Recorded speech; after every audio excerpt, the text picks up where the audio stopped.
Ah, yes, the day is finally here. After all this time. You had a good run, Wii. But with this one switch of a plug, we will finally enter the future of gaming.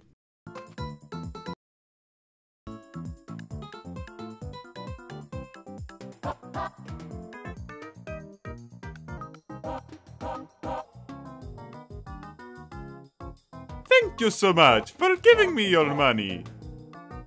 Console launches usually suck, and it's kinda understandable. After supporting a console for 6 to 7 years, it can be difficult to create a clean transition to the next generation. This is why most console launches are cluttered with ports of previous generation titles.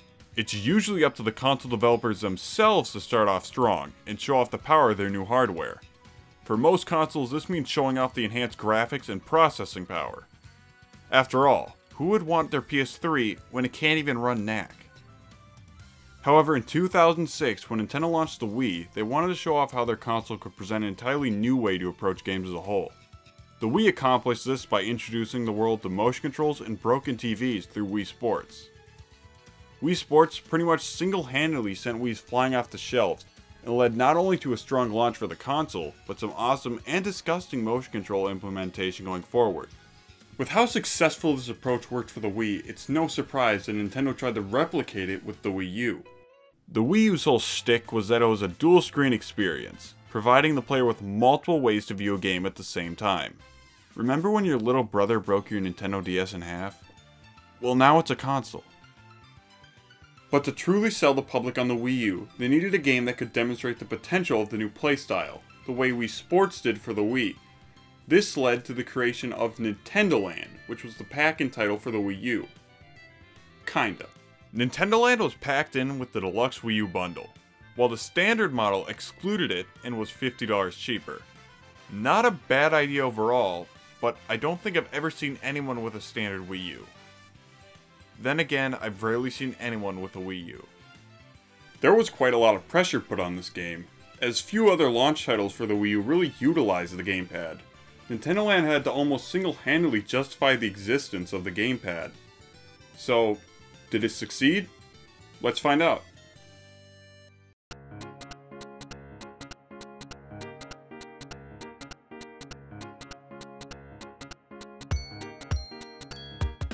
Nintendo Land opens as we walk into the abandoned plaza, and suddenly we run into this. Hello? Could you please let me out? Yeah, no red flags there. Foolishly opening the box, we are introduced to Monita, the helpful robot that runs the park.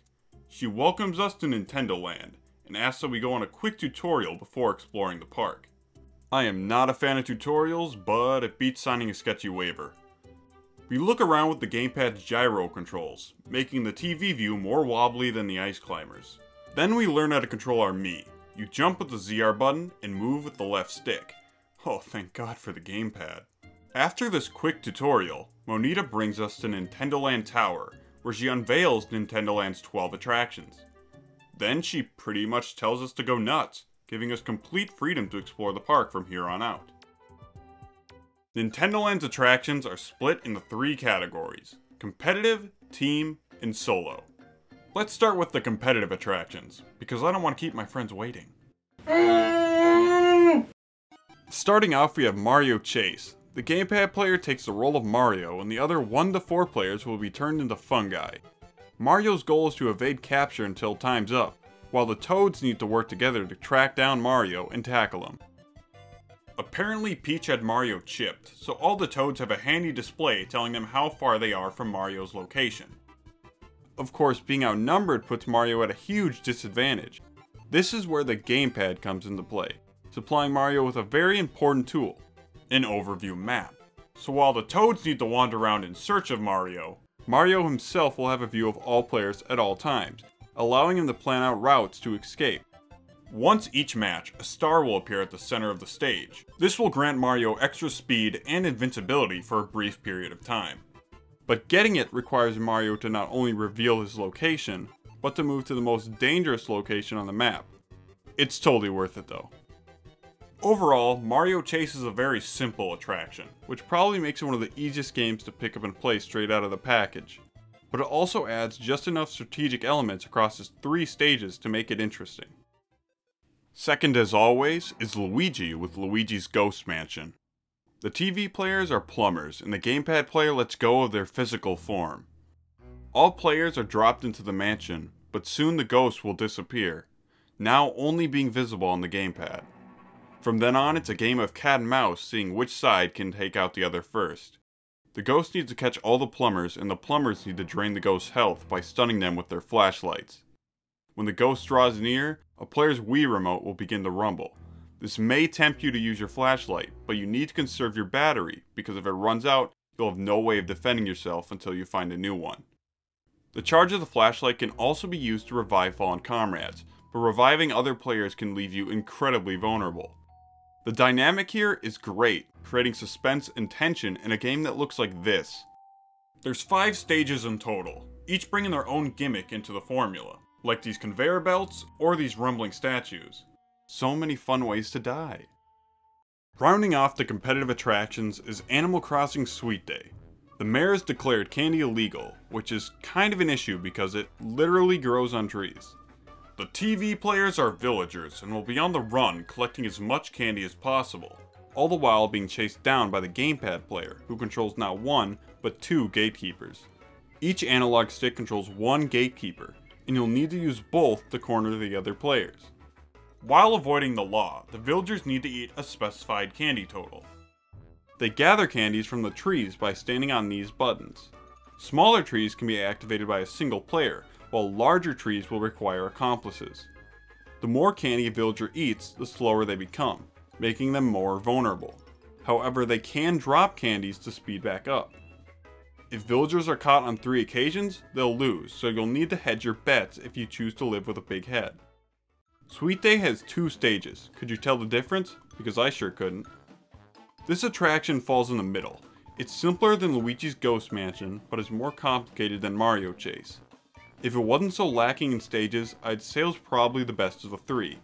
Instead, it's just kind of on par with the others. All in all, I really enjoyed all 3 of these games, but my one criticism is they're kind of all the same. Each game is basically a chase between players. Toads after Mario, a ghost after plumbers, and gatekeepers after villagers. They all feel like twists on a formula, rather than fully distinct experiences. They're all really fun in their own right, but looking back, there's not really a ton of variety in this section. Moving on to Nintendo Land's team attractions, we have The Legend of Zelda Battle Quest. Man, these names are so dull and so lifeless, it's like a robot made them. Oh yeah, that checks out. This attraction has 2 modes, Adventure and Time Attack. In Adventure mode, all players work together on an on-rails level, defeating a train of familiar enemies. The TV players all wield the legendary Master Sword, designed to seal away the literal embodiment of evil itself. The gamepad player gets a bow. The motion controls here give Skyward Sword a run for their money, and by that I mean you shake the Wii remote until you win. And forget what I said about the bow. You aim with the gyro controls and shoot with the right stick, and it's amazing. Releasing the arrows with the right stick feels so snappy and satisfying. Why don't more games use this control setup? There are 14 stages in this mode, with a good variety of classic Zelda enemies to boot, making it actually feel like a mini Zelda adventure, taking you from Hyrule Fields all the way to Ganon's lair. Stages are designed to make both the archer and swordsman feel useful to the party. Archers can take out aerial threats, while the swordsmen are better at close combat, carrying shields in addition to their swords. The later levels do get pretty difficult, and given its on-rails gameplay, replaying sections over and over and over can really feel like a pain. Nintendo Land really takes no prisoners here. That said, this campaign is still a lot of fun to run through with friends. The other mode is Time Attack, where you'll use the bow to take down a legion of enemies as fast as possible. There are only 3 stages here, but they will take you some time if you try to go for Master Rank, because if you're gonna go on a murderous rampage, you might as well go all out. Pikmin Adventure. Well, it's more Pikmin than you'll find on Switch. The Gamepad player controls Captain Olimar, and everyone else takes on the role of a disposable Pikmin. Rather than exploring open worlds like classic Pikmin, Pikmin Adventure has linear stages. The style of combat is pretty familiar. Olimar will use the touchscreen to bombard anything and everything with Pikmin until it explodes. Pikmin will do the same in the form of mashing the 1 button. As you progress in each stage, you'll collect nectar which will drop from blocks and enemies. Nothing hits the spot quite like robot nectar. Depending on how much you collect, you can level up, increasing your Pikmin's attack power for the remainder of the stage. Every few stages you'll encounter a boss. These are pretty great. You'll need to take out all their weak points to take them down. Some even have more subtle weak points like the Bulborb's eyes. This is probably the easiest co-op attraction to just pick up and play, given there's no motion controls, and most players will basically only need to mash the 1 button to win. There's one additional mode here, being Versus. I completely forgot about this mode, and after playing it again, I understand why. You fight enemies exactly as you would in the campaign, but instead, Olimar is competing against the Pikmin players to see who can collect the most of this green nectar. It's up to you whether you want to work together and fight the enemies, or beat the nectar out of each other. I don't think this mode is terrible, I just think the gameplay of this attraction works best for co-op.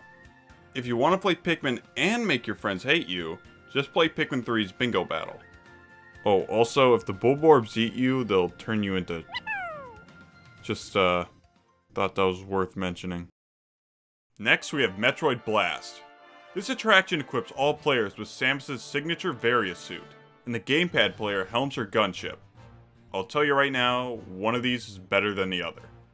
There are 3 modes: Assault Mission, Surface Air Combat, and Ground Battle. Surface Air Combat pits the gunship against all the grounded players, while Ground Battle has all players on equal ground. Surface Air Combat is exclusively Deathmatch, while Ground Battle has Deathmatch and everyone's favorite, Coin Battle. Yeah. These modes are fine, but it's pretty clear these characters are at their best when they're fighting enemy fodder, and not each other. The meat and potatoes here is the Assault Mission mode. You'll be dropped into many familiar Metroid locales and the occasional Windows wallpaper to blast familiar enemies like Gamers, Zebesians, and of course, Metroids. There's 30 total missions, with objectives ranging from defeating enemies, to collecting tokens, to protecting civilians from rampant Metroids. But like I said earlier, one of these is better than the other. Flying Samus's gunship with the gamepad is great, giving you a grand view of levels and enemies while giving you great mobility and speed. Meanwhile, with the Wii Remote and Nunchuck, you'll be on foot traversing with the grapple hook. This provides a very different approach to combat, which is still very enjoyable in its own right, but the slow run speed knocks the experience a bit. You do get the Morph Ball, which is faster, but obviously you can't shoot in this state.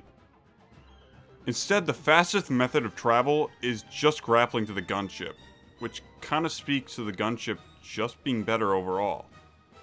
A highlight of this attraction is the boss battles, including Ridley, Ice Ridley, and the first and only 3D appearance of Kraid. The AI is surprisingly aggressive, and will make sure you work for each of your hits. You know, with all the enemies in these attractions looking like robots in costumes, I have to ask, who's pulling the strings here?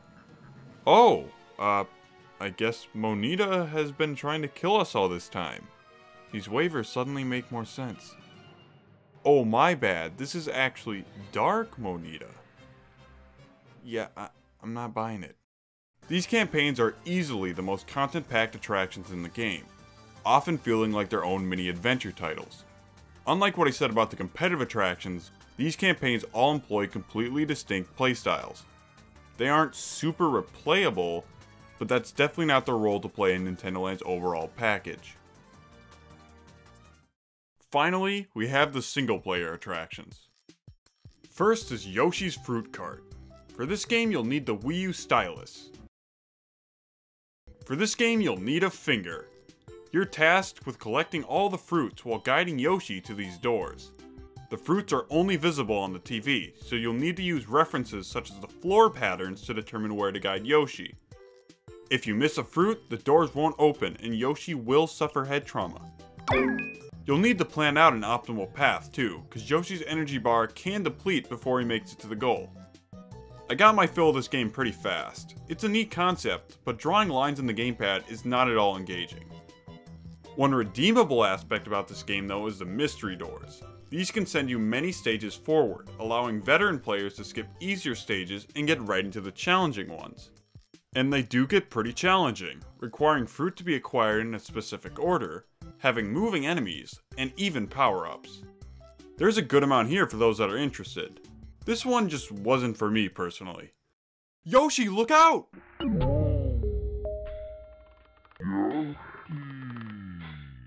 Octopus Dance. This is a reference to the old Octopus Game & Watch game, which sounds cool until you play it and realize it's basically just Simon Says. I hate this. The visuals here are great, but everything else is just bland.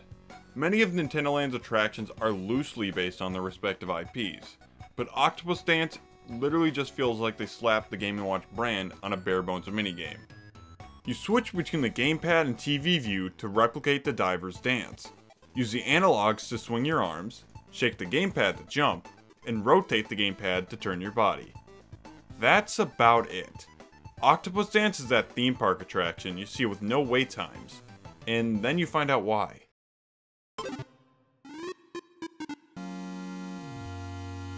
Donkey Kong's Crash Course sees you guiding this thing through an obstacle course created by a gorilla with a tie. This attraction requires a combination of precision, motion controls, and it has a lot of unique ideas for controls and navigation, but I don't really see the gamepad gimmick for this one. Granted, seeing the giant obstacle course bend to your will is mesmerizing, but it doesn't really add anything to the gameplay itself. While I'm on the topic of whining, I gotta say, the cart feels a little too fragile and finicky at times. But honestly, I'm probably just bad. There are a few different courses here, but you'll probably only see the one, because the others aren't selectable from the menu, meaning you'll have to beat the first course just to have a chance at the others. This leads to the attraction getting old really fast, as you'll probably just be playing the same course over and over. Takamarus Ninja Castle. This attraction plays like an arcade shooter. You hold the gamepad sideways and aim with the gyro controls. Swiping across the gamepad will fling stars at these papercraft ninjas, and based on how you swipe, you can unleash different attacks, like clay bombs or triple stars.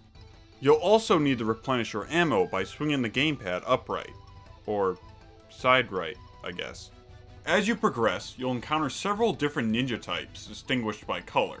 Some will throw stars, some will throw bombs, and the blue ninjas, they do nothing. You murder them in cold blood.